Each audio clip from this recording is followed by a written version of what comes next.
அப்படிப்பட்ட ஆலயம் எழும்பி இருக்கு. அது வந்து அவ்வளோ பாசிட்டிவ் எனர்ஜி கொடுக்குது அப்படின்றப்போ, ஏன்னா நான் அந்த கோவிலுக்கு போய் வணங்கியிருக்கேன் அப்படின்றப்போ நான் நிறைய உணர்ந்திருக்கேன். அந்த கோவிலுக்கு போயிட்டு வந்ததுக்கப்புறம் என்னுடைய லைஃப்பில் நிறைய நல்ல மாற்றங்கள் நடந்துட்டு இருக்கு தொடர்ந்து. அப்படிங்கிறப்போ இத்தனை பாசிட்டிவ் எனர்ஜியை தரக்கூடிய அந்த ஆலயம் அது எப்படி அமைஞ்சிருக்கு சார்? அங்கே போயிட்டு வரவங்களுக்கு என்ன மாதிரியான நல்ல எனர்ஜியெல்லாம் கிடைக்கும்? கண்டிப்பாக இப்போ பார்த்தீங்கன்னா அந்த கோயில் பார்த்தீங்கன்னா நல்லா கொஞ்சம் பெருசாக இருக்கும். அந்த கோயிலில் வந்துட்டு பார்த்தீங்கன்னாக்கா மேலே பார்க்கறதுக்கு கொஞ்சம் சுற்றி இடம் இருக்கும். வெயில் வந்து அப்படி கொளுத்துற வெயில் அடிக்கும்.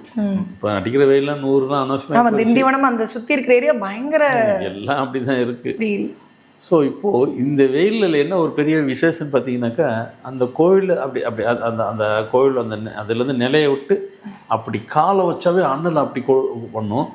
ஆனால் அந்த கோயில் நம்ம உள்ள கோயிலுக்குள்ளே நிற்கும் போகும்போது அந்த ஹால் அந்த கோயிலை சுற்றி ஹால் இருக்கும் போகும்போது ஒரு ஏசி போட்டால் என்ன குளுமையாக இருக்குமோ இப்பவுமே இருக்கும்.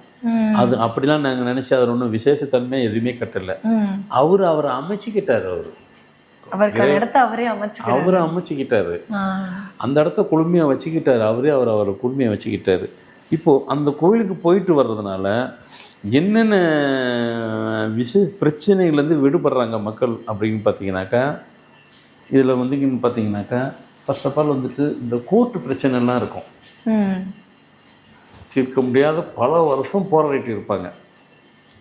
சப்ஜெக்ட் நம்ம அதுக்குள்ளே போக வேண்டாம். ஏதோ ஒன்று அதுக்குள்ளே பல வருஷமாக இருக்கும். அவங்களுக்கு ஈஸியாக ரிலீஃப் கிடைக்கணுன்னாக்கா இந்த கோயிலுக்கு போயிட்டு வாங்க.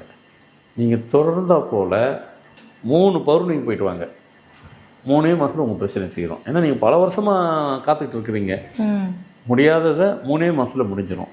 கூட்டு பிரச்சனை உள்ளவங்க அவ்வளோ பேர் அங்கே போங்க. 1. அடுத்து தீர்க்கப்படாத டிசீஸு நிறைய இருக்குது.